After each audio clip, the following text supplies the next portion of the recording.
Akka moltan hordoftoota keenya sagantaan tamsaasa kallattii karaa feesbuukii BBC Afaan Oromoo Simbiraatiin dhaqqabu eegaleeti kan jiru. Sagantaa keenya har'aa keessatti dhimma dippiloomaasii Ameerikaa fi Itoophiyaa irratti kan mari'annu ta'a. Keessummaas akkuma waadaa isiniif galletti qabannee dhiyaanneeti kan jiru.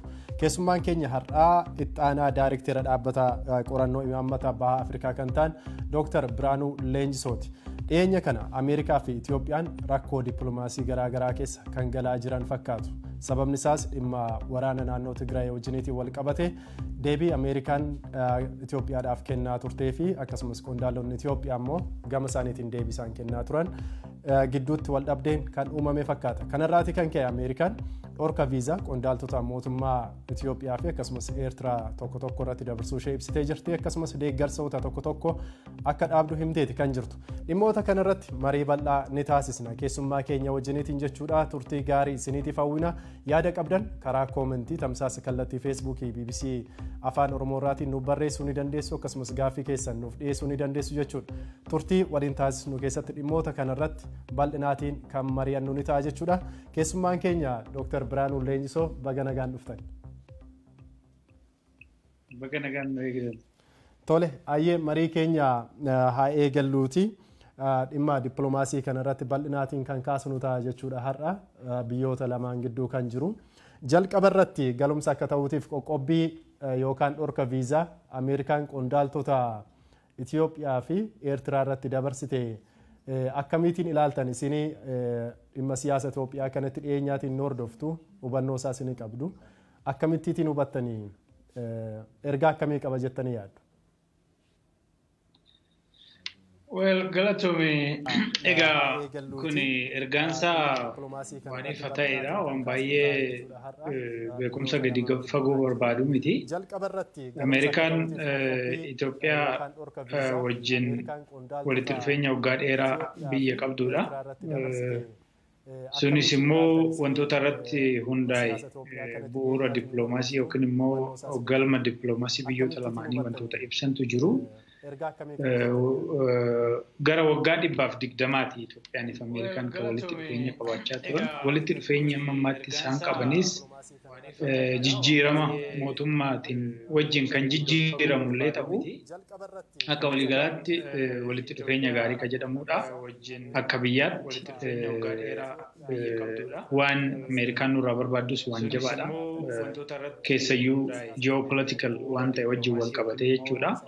Isarraa kan madde ammaatti Itoophiyaa wajjin waan akkanatti hadheeffatte baay'ee qabdu. Yeroo dargii mootummaan dargii sooshaalistii ta'uu irraa kaka'e haga TPLF deeggartee mootummaa kuffisuutti deemuun ishii san duras imbaargoo gurgura qawweerra irratti bara 1935 akka lakkoofsa Awuroopaatti nurratti eeggatti. Kun inuma jiranii garuu waggaa 27 darbe kana Itoophiyaan Ameerikaan mootummaa Itoophiyaa yookiin immoo mootummaa adda dureedhaan mootummaa wayyaaniitiin durfamu kana wajjin walitti dhufeenya gaarii qabdi jechuudha. Egaa har'a waan akkanaa dhufuunsaa waan gaarii miti. Dippiloomaatiikali spiiking waan gaarii waan hin ta'inidha. Garuu immoo maddi isaa maali? Maaliif kana ta'e ka jedhu kun adda dureedhaan lola naannoo Tigraayitti jalqabame yookiin immoo walitti bu'iinsa naannoo Tigraayitti ta'ee fi isaan wal qabatee rakkoolee uumaman yaa ta'uyyuu malee trendii dippiloomaasii Itoophiyaa fi Ameerikaa yoo ilaalle garuu yeroo adda addaatti waan akkanaa mootummaa tokko yoo doggorte mootummaa san fonqolchee dhufe immoo balaaleffachuutu jira. Fakkeenyaaf Haayile Sillaasee yeroo Haayile Sillaasee walitti dhufeenya gaarii qabdi turte especially erga lolli addunyaa lammaffaa dhume amma bara 1975tti Ameerikaan Itoophiyaa wajjin walitti dhufeenya gaarii qabdi. Dargiin warraaqsan erga mootummaa san kuffisee immoo dargii wajjin akka malee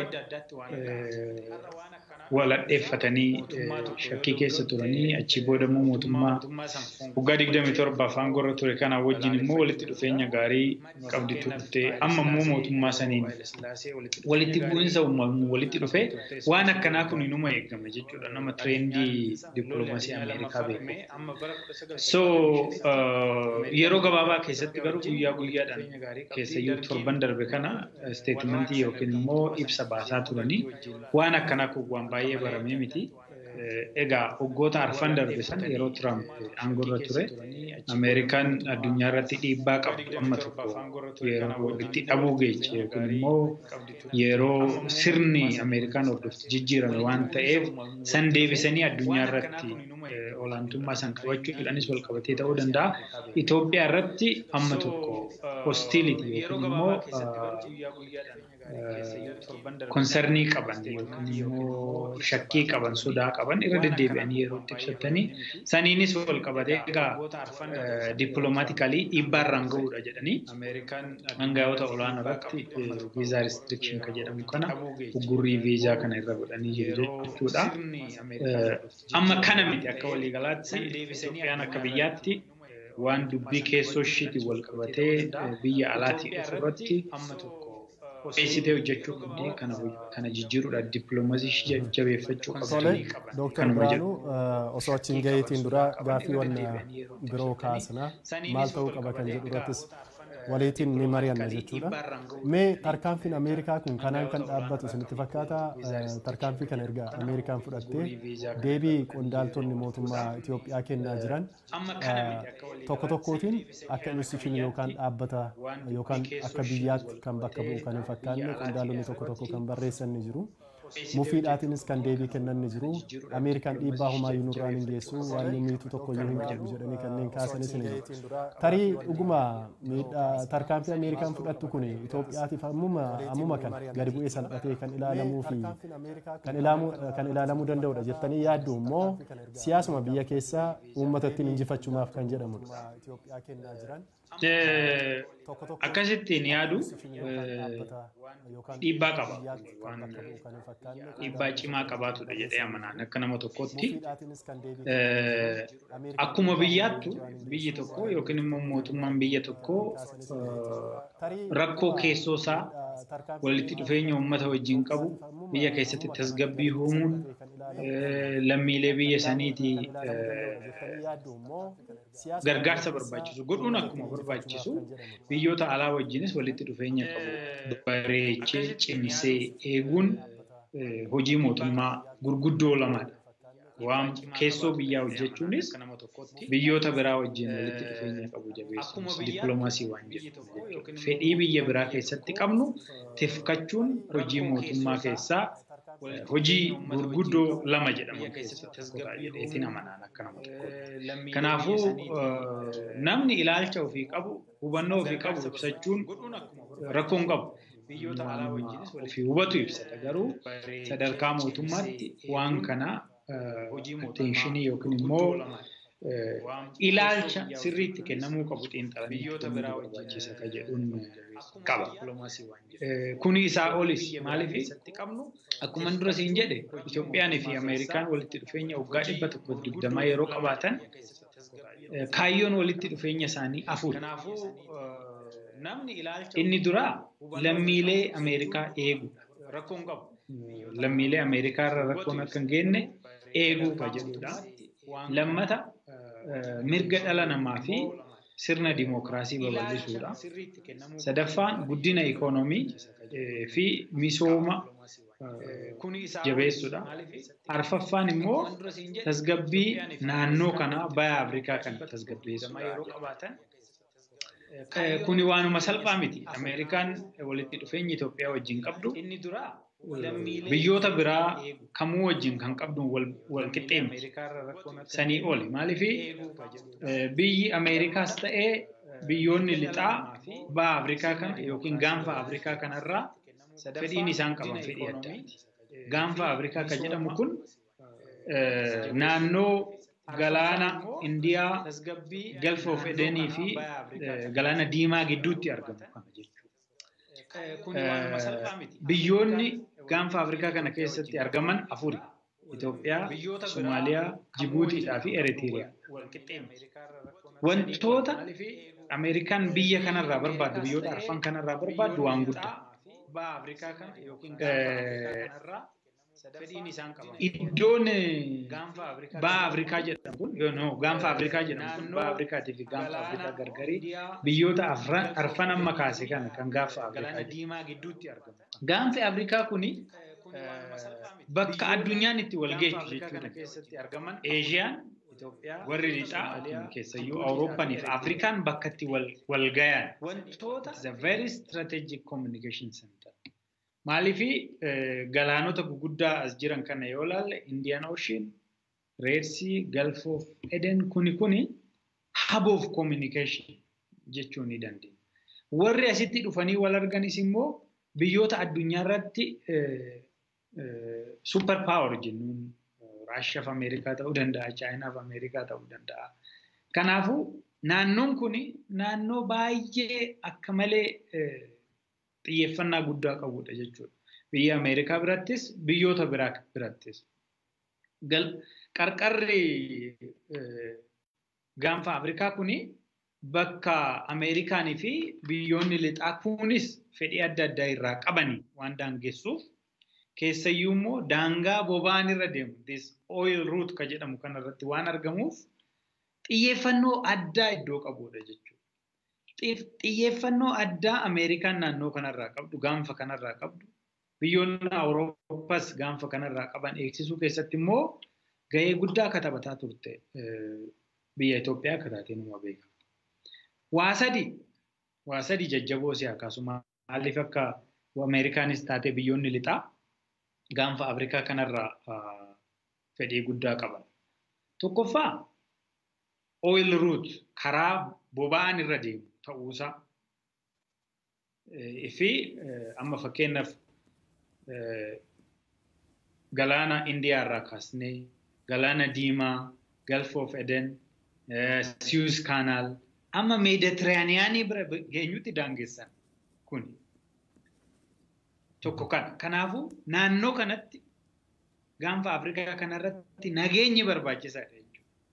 Nageenyi naannoo kanatti barbaachisu nagaa'uma naannoo kanaatiif qofa odoo hin ta'in fedhii Ameerikaan naannoo kana argattu akka jalaan tuqneef. Lammata waan naannoo kanaa wanni guddaan isaan barbaadan tokko boba'aa waan ta'eef, oil waan ta'eef.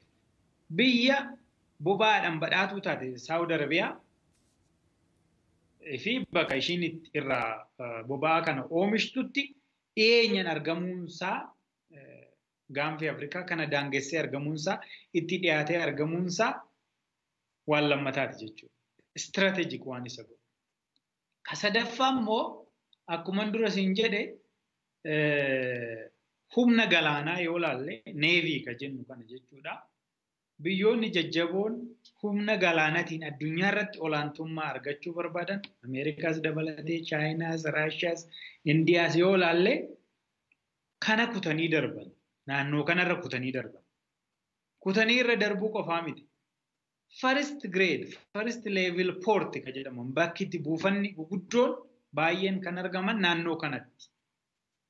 Sababoota kana sadeen qofallee fudhannee yoo ilaalle naannoon gaanfa Afrikaa kuni biyyoota guddatan, biyyoota misooman, biyyoota fedhii naannoo kanarraa qaban kanaaf iddoo xiyyeeffannoo guddaa argatu.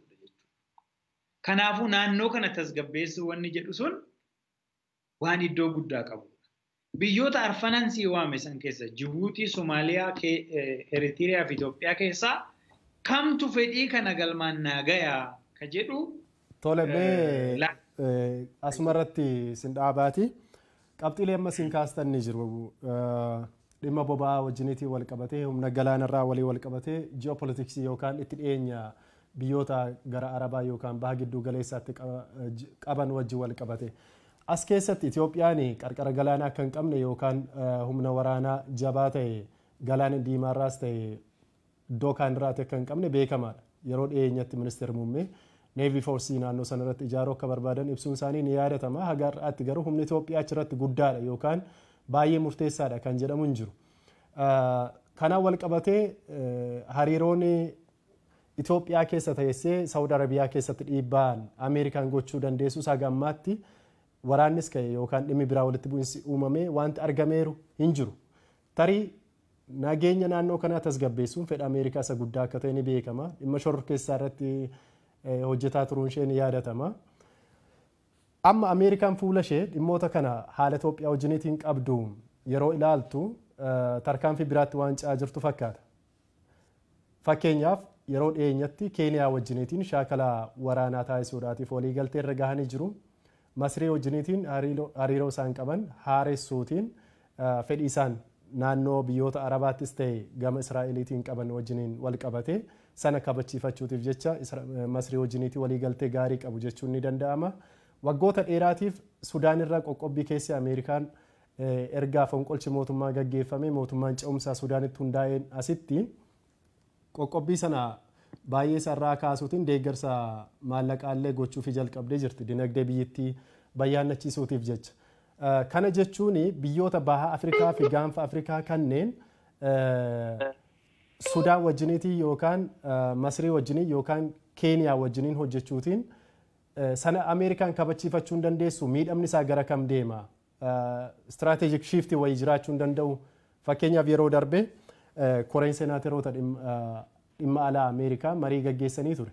Hokkara Itoophiyaa keessaa fi deebii imaammata Ameerikaa kan jedhu irratti jechuudha. Dubbiiwwan jajjabduutu achi keessatti ka'ee jira. Fedhiin Kwaatar ka'ee jira. Fedhiin Tarkii ka'ee jira. Yuunaayitid Arab gaanfa Afrikaa keessatti wanneen qabxiilee ammasiin kaastan wajjin wal qabate ka'ee jira. Isaan kanneen deebii kennuudhaatiif biyyoota kanneen akka Keeniyaa, Sudaan, Masrii, Jabuutii wajjiniitiin Ameerikaa yoo hojjette bu'aa qabeessa ta'uu dandeessi jedhanii bifa sanaatiin yerootti kaasan ni jira. Kanaaf Itoophiyaan as gidduutti miidhamtuu taate gidduutti hafuu hin dandeessu. Sababni isaa ofiyyuu Sudaan wajjin, Masrii wajjin hariiroon qabdu rakkoo keessa jira ammayyuu dhimma hidha guddicha Abbayyaa wajjiniitiin wal qabate. Akkasittiitii yoo ilaalle akkuma qondaalonni tokko tokko barreessan sana akkuma sana gadi salphate fedhiin Ameerikaa baay'ee miidhame Ameerikaan rakkoo keessa kan galtu fakkeessanii kan barreessan ni jiru. Akkasuma ta'a jettanii yaaddu? Akkas ta'a jedhee akka yaadne dura si kaaseen ture Jalaalam. Ani akka nam tokkotti waan kuni akkasitti ilaalamuu qabu. Walitti dhufeenya Ameerikaa fi Itoophiyaa gidduu jiru cabuunsaa yookiin gadi bu'uunsaa rakkoo uuma jedhee nama amanu siin jedhee jira. Kabiraa biyyoota biraa wajjin walitti dhufeenya humtee fedhii qabdu kana guuttachuu hin dandeechu ka jedhuu fi Itoophiyaan galaana hin qabdu ka jedhu sun gargar baasnee ilaaluu qabu. Kuni dhimma galaana qabaachuu galaana dhabuutii miti. Kuni dhimma fedhii Ameerikaa naannoo kanarratti tiksuuti. Ameerikaan bifa lamaan waan kanatiif katti. Tokko humnaani. Humna qabdu fayyadamtee naannoo kanatti waan hin barbaanne irraan dhiibbaa ga'uudhaan ka barbaaddu immoo qabatteeti. So dippiloomaasiidhaaf humna walitti maktee fayyadamte jechuudha. Naannoo kanatti rakkoo uumuu danda'ame jedhamtee biyyi ilaallamtu biyya Somaaliyaati. Achi keessatti gareen fincila kaasu adda addaa akka jiruu fi isarratti waaroon teerar jedhanii waggaa 27 mootummaa wayyaanee wajjin achirra hojjechaa akka turan hin beekamu. Somaaliyaan galaana qabdi garuu rakkoon irraan geechi jettee Ameerikaan waan barbaadduuf biyya sanirraan dhiibbaa gahaa turte jechuudha ammas gahaa jirti. Itoophiyaan biyyoota arfan gaanfa Afrikaa jiran kana keessa fedhii Ameerikaa tiksuudhaaf humnaanis bakka jirtuunis iddoo jirtuunis biyya mijattu. Biyya guddoodhaa. Biyya uummata guddaa qabduudha. Biyya walitti dhufeenya waggaa dheeraa Ameerikaa wajjin qabduudha. Kanaafuu it's a very strategic country. Biyya kana duraa hariiroo wajjin qabdu biyya gargaaraa turte biyya uummata guddaa qabdu. Kana wajjin hojjechuu wayyamoo naannoo kana bira keessaa baatee humna alaa addaa fiddee Keeniyaa haa ta'u, Sudaan haa ta'u, Ijipti haa ta'u wayya ka jedhu this is about diplomatic calculation. As keessaa hoo dhabde alaa baatee fiduun Ameerikaadha waan filannoo hin qabnedha. Maaliif Ameerikaan naannoo kana dhiistee deemuu hin dandeechu waan ta'eef. Garuu akka Itoophiyaa toluuf hin jiru keessa taatee strategically akka Itoophiyaatti Ameerikaadhaaf mijatu hin dhufa jedhee hin amanu personally. Ameerikaanis immoo Itoophiyaa wajjin hojjechuu numa barbaade. Strategic shift, policy shift on Horn of Africa ka jedhu kun har'aa miti ka jalqabe. 2005 jalqabee erga mootummaa wayyaanee filannoo san riig godhee jalqabee waan akkanaa propose numa godhamaa ture. 2009 akkanuma godhamaa ture. Yeroo adda addaatti Ameerikaan walitti dhufeenya Itoophiyaa wajjin qabdu jijjiiruu qabdi. Maaliif mootummaan Itoophiyaa wanni inni Somaaliyaa keessatti godhaa jiru waaroon teererii Ameerikaan barbaaddu humna jeequmsa uumurratti duraan dhiibbaa ga'anii isa sirreessuu doon ta'in uummata Somaaliyaatu Ameerikaa irratti kakaasuu ta'ee jira yeroon jedhames jira. Kanaafuu diplomaatik shiftiin yoo jiraate Itoophiyaa irratti rakkoo ga'a.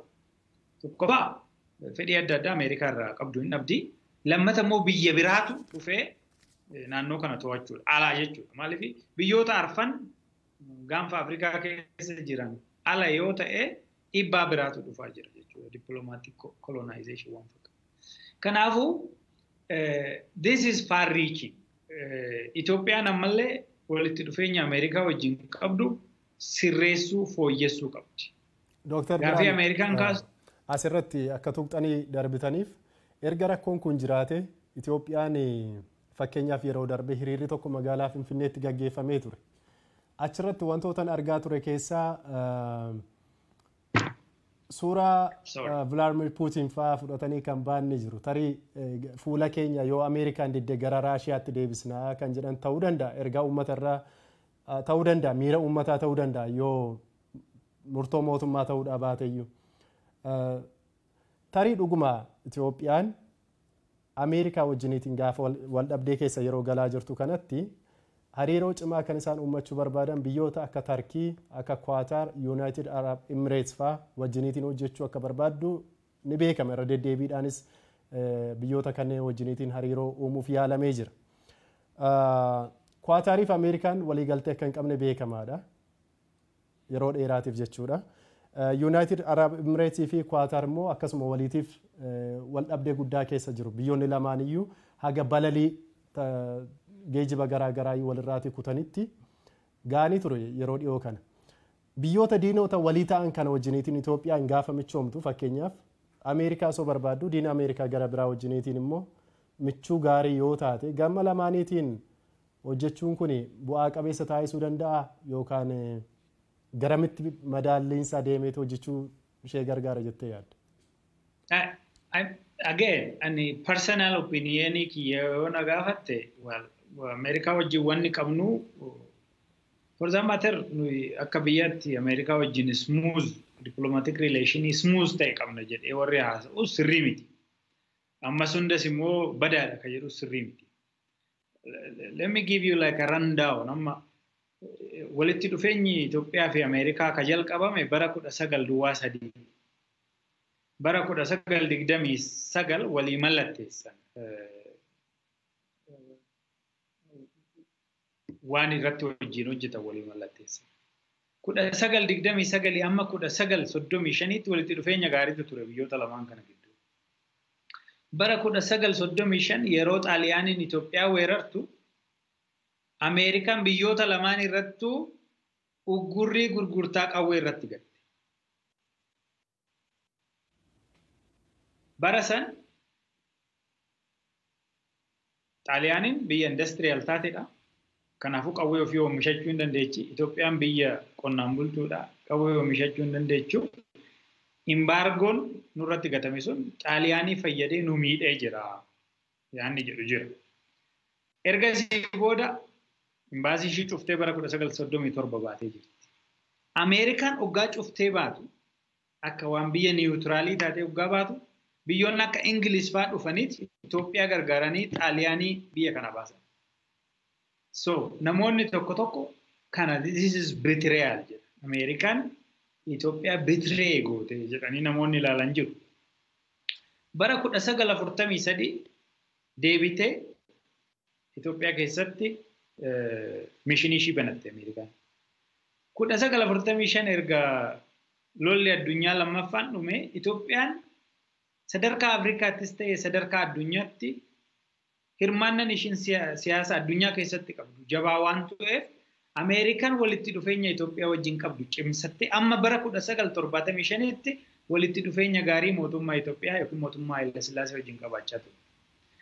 Warraaqsi 1975 dhufee dargiin gaafa aangootti dhufu Itoophiyaan diina Ameerikaan diina mootummaa Itoophiyaa yookiin immoo mootummaa dargii taate jechuudha. Maaliif international socialism waan hordofuuf abbaan dangoote san booda Ziyaad Barree waggaa Itoophiyaa weeraru Ameerikaan Ziyaad Barree deeggarte. Meeshaa irraa bituudhaan maallaqa kaffalannillee meeshaa dhoowwattee jirti Ameerikaan Itoophiyaa. Bara sana eenyutu dhufee Itoophiyaa gargaare? Raashaa fa'aa Kuubaa fa'aatu dhufee Itoophiyaa gargaare Itoophiyaan Ziyaad Barree mo'atte jechuudha. Bara 1975 amma bara 1997tti Ameerikaan wayyaanee bosona keessatti deeggaraa turte achii booda hirmaan koon akkuma beektan be'armaan kudeetaa waan jedhamuun wayyaanee gara aangootti bara 1991 fide jechuudha. Eertiraas xalayaa inni barreessan Eertiraan akka fudhattu murtaa'e. 1991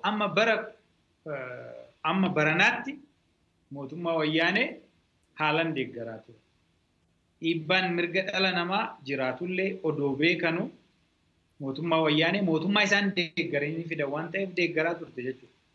Amma immoo mootummaan amma jiru kun mootummaa wayyaaneetiin yeroo walitti bu'u mootummaan Ameerikaa mootummaa wayyaanee deeggaraa waan turteef mootummaan kun immoo naan ajajamu jettees waan yaadduuf dhiibbaa irraan ga'uu hin malti. Kana keessatti dippiloomaatiik kaalkuleeshin hojjechuun rakkoo hin qabu. Biyya kam wajjin anoon dhaabbadheen rakkoo kana keessaa baaya. Kanaafuu Dr. Biraanuu kanaafiyyuu amma Itoophiyaan kana bakka buusuudhaati fuula ishee gara biyyoota Arabaa, gara Kwaatar, gara UAE, gara Raashiyaatti deebisuun sirriidha yookaan immoo gara sana yoo deebite isa kana bakka buusuu dandeessi jettanii yaaddu haala amma deemuutiin. That's history. Inni sun seenaa darbe keessatti wantoonni ta'an kun waan himanii darban jira. Akkuma sana ta'a jedhanii kaalkuleet gochuunis immoo rakkoo biraa fiduu danda'a ta'a. Rakkoo waan hin qabne sababni isaa kanneen kana jedhee fi ministeerri muummee Abiy Ahmed gara aangootti yeroo dhufan Ameerikaan deeggartee turte. Biyya addunyaa hedduun iyyuu deeggaranii jiranii. Senaatarri Ameerikaa Menendez yeroo darbe yeroo waltajjii tokko dhimma Itoophiyaa irratti gaggeessanii Itoophiyaan michuu keenyadha. Waliin hojjechuu ni barbaanna. Ministeerri muummee Abiy Ahmed mootummaa abbaa irra yeroo dheeraa biyyattii gaggeessaa tureetiin booda gara aangootti yeroo dhufu Dimokiraasii biyyattii keessatti akka fidu abdii galee ture. Garuu abdii isaa waadaa sana cabsee jira kan jedhu kaasanii ture. Dhimma lola waraana naannoo Tigraay qofa miti. Ameerikaaf akka yaaddootti kan isaan kaasaa turan. Rakkoon walitti bu'iinsi garaagaraa Somaaleef Affaar gidduu jira. Benishaangul keessa rakkoo guddaatu jira. Oromiyaa keessa akkas dargaggoota aangoo Abiyyiin gara aangootti fidantu hidhamaa jira.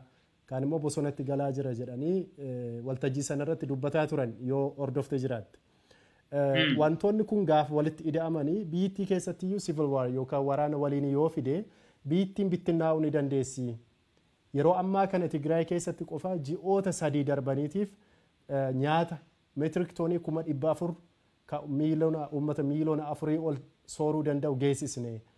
Kan rakkoo Tigraay irraati kan darbe naannoo biraattis waldhabdeen akkasii kan babal'atu yoo ta'e mariin siyaasaa akka biyyaatti hin gaggeeffamu yoo ta'e kan hundumaa paartilee siyaasaa kaanis hammate biyyittiin rakkoo keessatti kufuu ni dandeessi. Paartilee siyaasaa kanneen gaggeessan namoota hedduutu hidhamee jira. Abiy deebisee namoota siyaasaa hidhuutiin dirree siyaasaa dhiphisee jira kan jedhu akka sababaatti kaasanii jiru. Wantoonni kun mootummaa Itoophiyaa maaliif hin amansiisne? Moo dhugaa miti? Mootummaa Itoophiyaa maaliif hin amansiisne kan jedhu actually akka nam tokkotti isa deebisuu waan danda'u natti hin fakkaatu. Garuu diplomatically speaking waa tokko siin jechuu barbaada. Bara 2016 pirezidaantiin Ameerikaa Barack Obama dhufanii filannoon biyya Itoophiyaa keessatti godhamee adda waa'een persentii 100tiin mo'ate suni filannoo dimokiraataadha jedhanii ture. Namni akka Susan Rice Pais that's a democratic election jedhaa tura. I mean kuni waan fedhii isaanii wajjin wal qabatu malee waan necessarily lafarratti ta'u qofaa miti. Anama fakkeenyaaf personally biyya keessa rakkoon hin jiru siin jechaa hin jiru. Namni dhame hin jiru siin jechaa hin jiru. Namni bosona dhaqaa jiru hin jiru siin jechaa hin jiru. Rakkoon Tigraay keessa hin jiru siin jechaa hin jiru. Mootummaan Itoophiyaa wantoonni sirreessuu qaban hin jiran siin jechaa hin jiru. There are a lot. Jijjiiramuus qabu. Wantoonni kun gadi taa'amanii irratti mari'atamuu qabu. Mariidhaan furamuu qabu.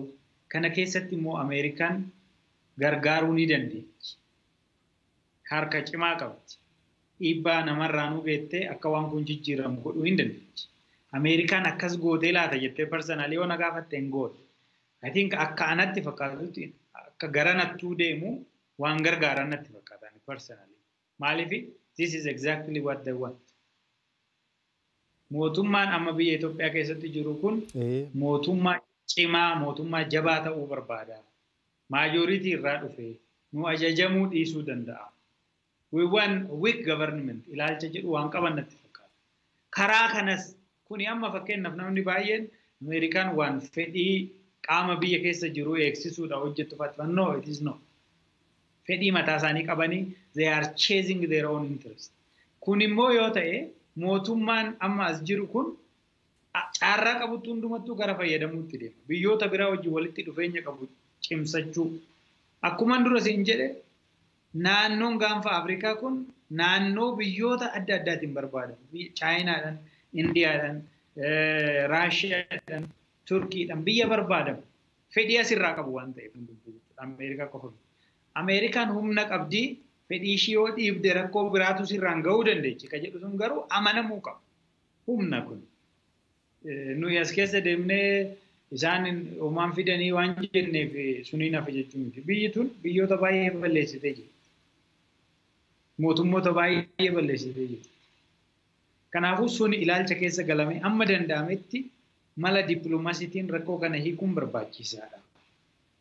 Mala dippiloomaasiitiin rakkoo kana hiikuudha ammoo rakkoo biyya keessa jiru internal ka ta'e kana ammoo hiikuun akkaan barbaachisaadha. Mariin barbaachisaadha. Wantoonni amma ati kaaste sun walitti bu'iinsi iddoo adda addaa jiran bosona keessa warri jiran namoonni hidhaman kun furmaata argatanii wajjin gadi ta'anii mari'atanii rakkoo keessoo hiikanii biyyoota alaa wajjin rakkoo qabnu hunda hiikanii bifa tasgabbiidhaan naannoo kanattis tasgabbii uumuu danda'amu.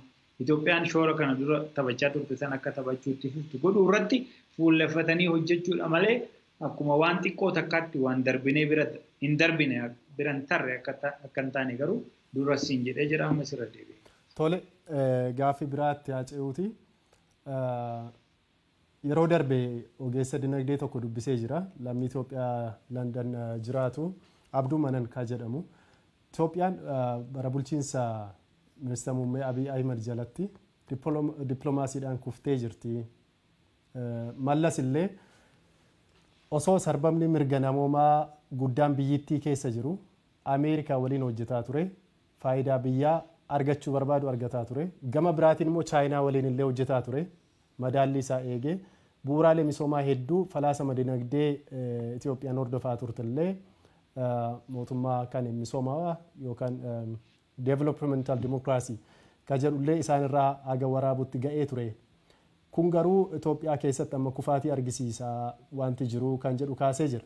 Ati immoo yeroo darbee Ministeera Muummee Abiy Ahmed jalatti hojiin dippiloomaasii hojjetame baay'ee gaariidha, baay'ee fooyya'eera jettee pirezenteeshinii tokko irratti dhiyeessitee ture. Haalli amma qabatamaatiin mul'ataa jiru biyya guddoo addunyaa kanaa akka taate Ameerikaa waliin wal dhabdee keessa galaa jirti Itoophiyaani. Gamtaa Awurooppaa fi Ameerikaan yeroo baay'ee adda bahanii deemanii Itoophiyaa irratti akeekkachiisa garaa rakkoon siyaasaa akka furamu ibsaa turanii gama sanaatiinis yaaddoon jiraachuu ni mala. Biyyoota Afrikaa wajjin dhimma keessoo Itoophiyaa yookaan dhimma hidha Abbayyaa wajjiniitiin wal qabatee ka biyyoota ollaa wajjiniitiin jiru ammallee rakkoon ni jira. Inni sun fedha biyyoota tokko isaanii yoo ta'e jechuudha.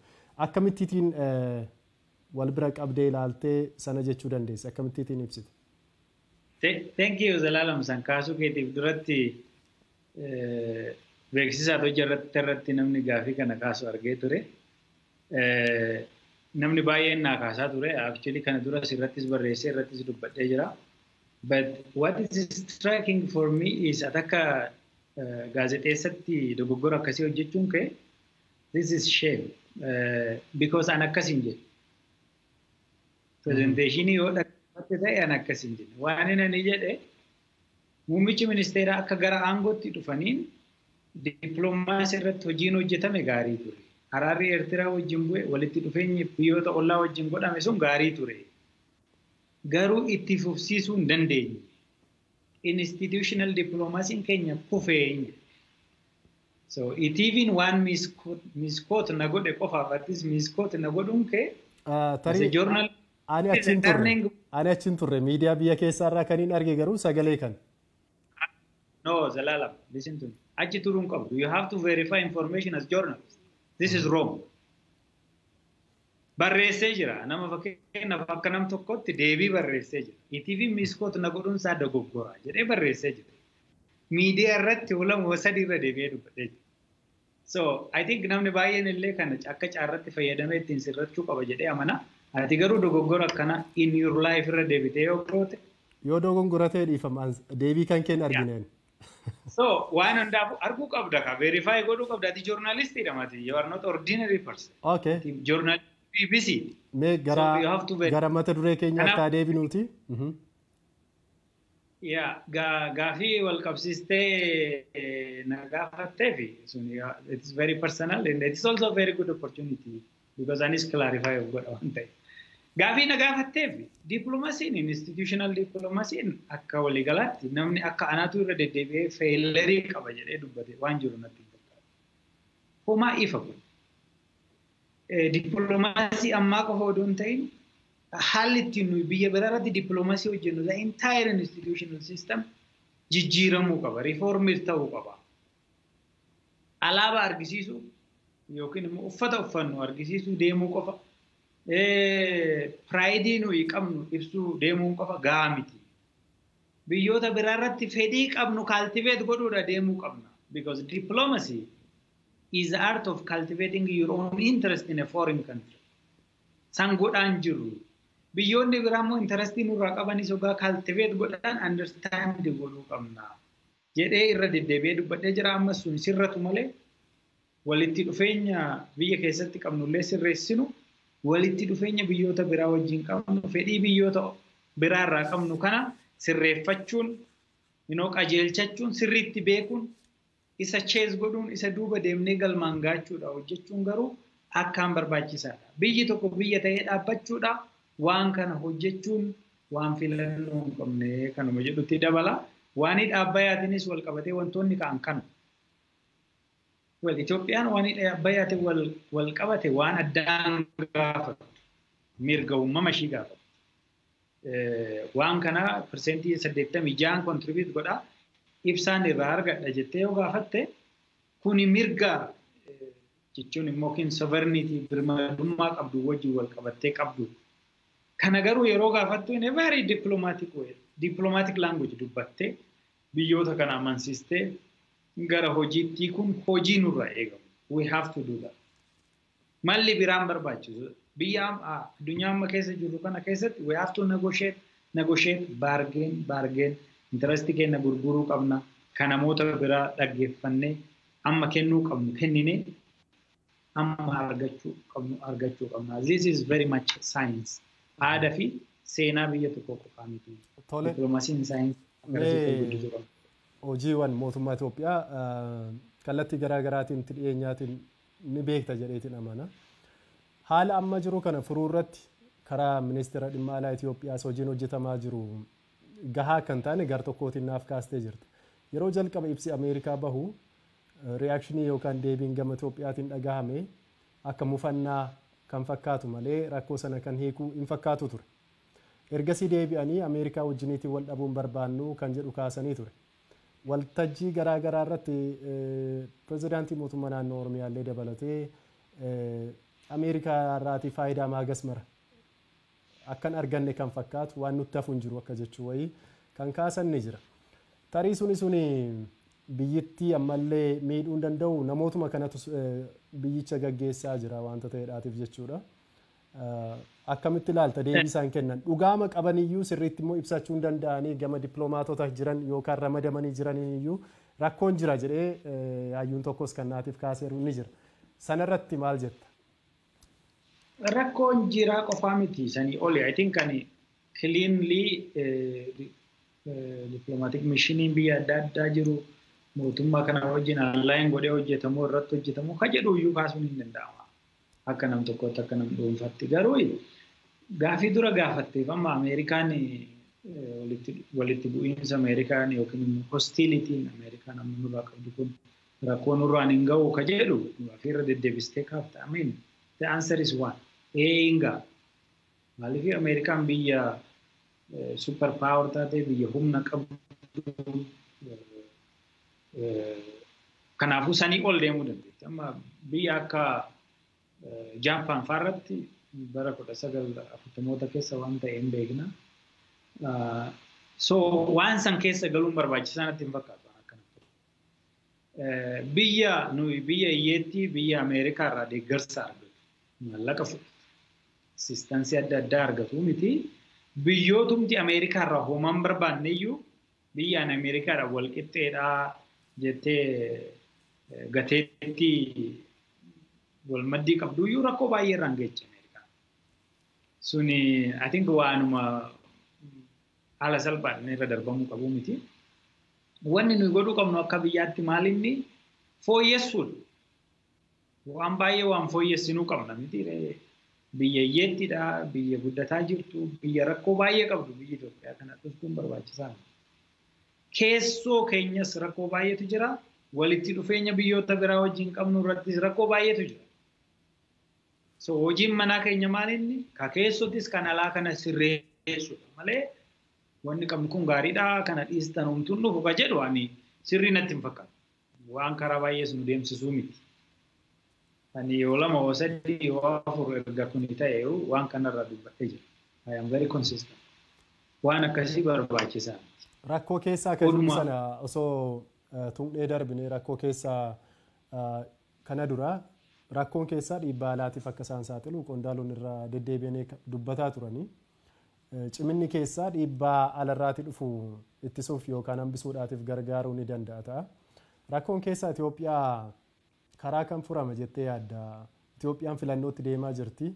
Filannoo kana dursuudhaan qaamoleen taajjabuudhaaf ergaman kaan taajjabdootan erginu kan jedhan kan akka gamtaa Awurooppaa kan dubbatan ergasii garuu yaada biraa akka fooyyessan ibsanii ture. Ameerikaan akkan erginu ibsitee turte. Filannootti deemaa jirti biyyi kun. Rakkoo keessaa kana filannoo kanaatiin ni furra jetteen yaadda moo kallattii biraatiin furama jettee yaadda akka hayyuu tokkotti? Well, rakkoon keessaa mariidhaan furama.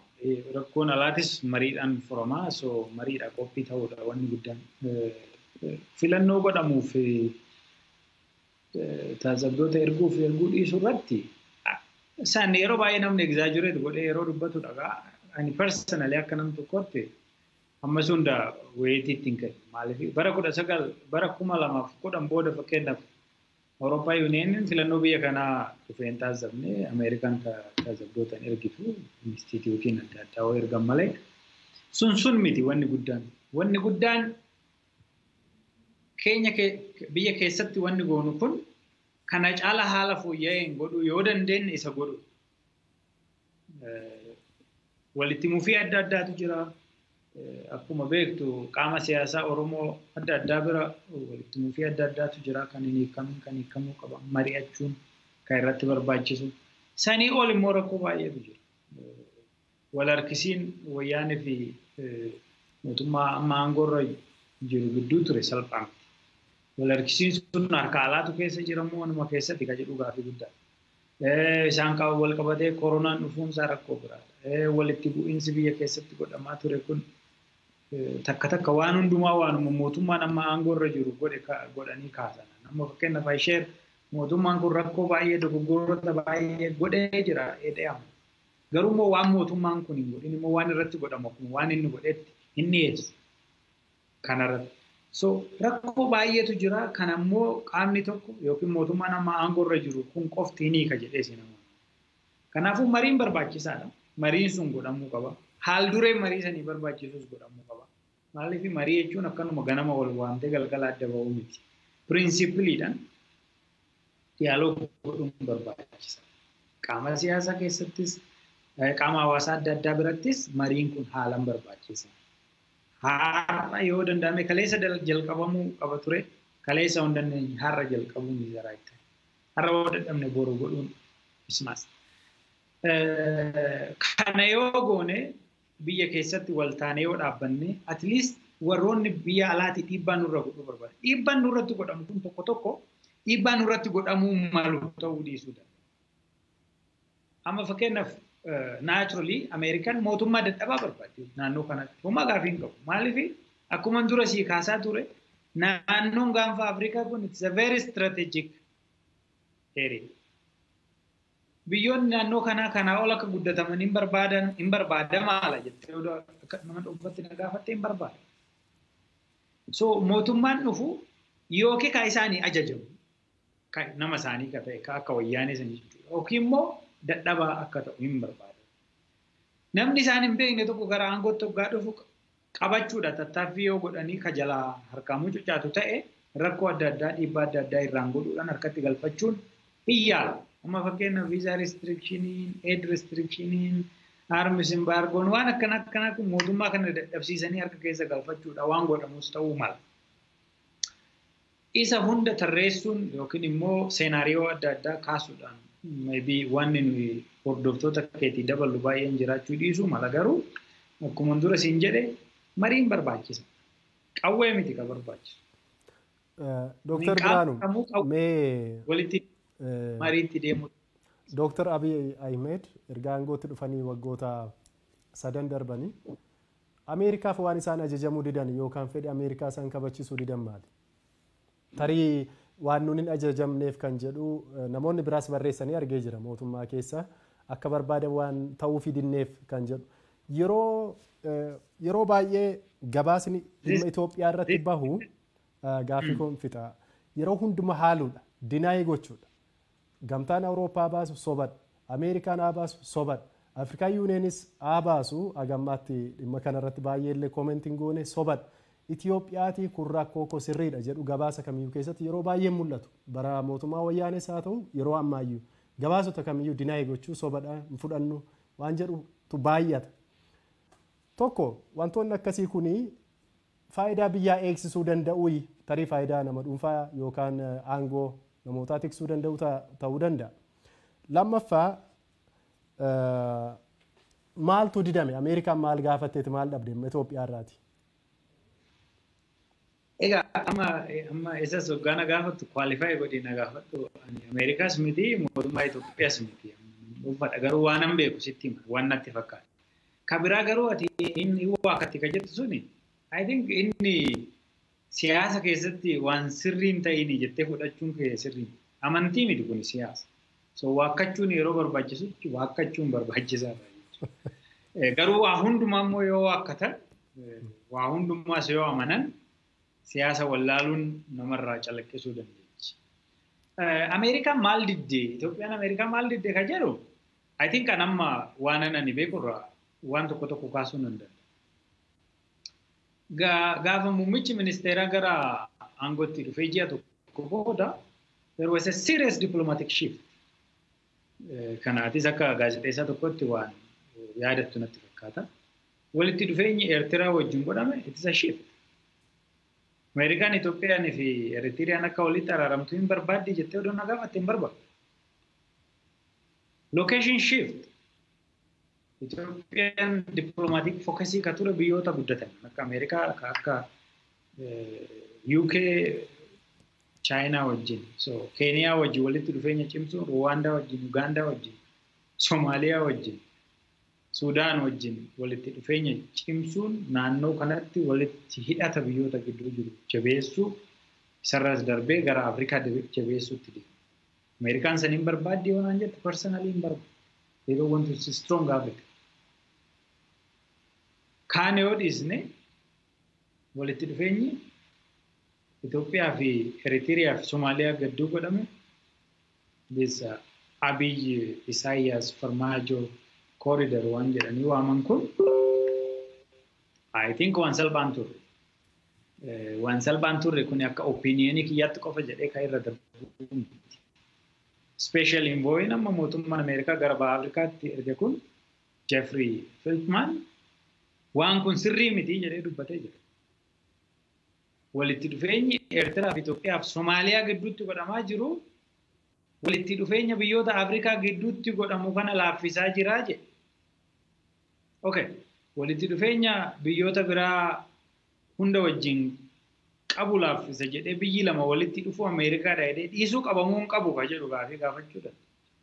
Biyyoonni sadeen kun walitti dhufanii hiriyooma isaanii kana cimsuun Ameerikaa maaliif sodaachisee yoo naan jette again I will take you back to the oil route. Sodaan Ameerikaan guddaan biyya naannoo kanarraa qabdu naannoo galaana diimaa Indian Ocean Gulf Eden Gulf bakka oilii ishiin argattu Saudi Arabiyaa kana keessatti na jalaa jeequu danda'a jettee shakkitu tokko Al-Shabaab war on terror isaan wal qabata. So hostilitiin biyyoota kana gidduu jiru sun yeroo gabaabaa keessatti hiikamee isaan walitti dhufuun isaanii Ameerikaadhaaf I don't think it is a good news my brother.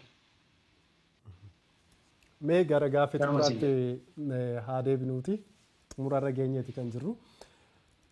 Mariidhaaf kan jedhu jalqaba irratti kaastee jirta dhimma keessoo hojii wal qabate.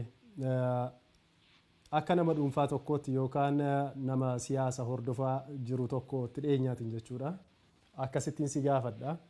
Qondaala mootummaa waan hin taaneef jechuudha.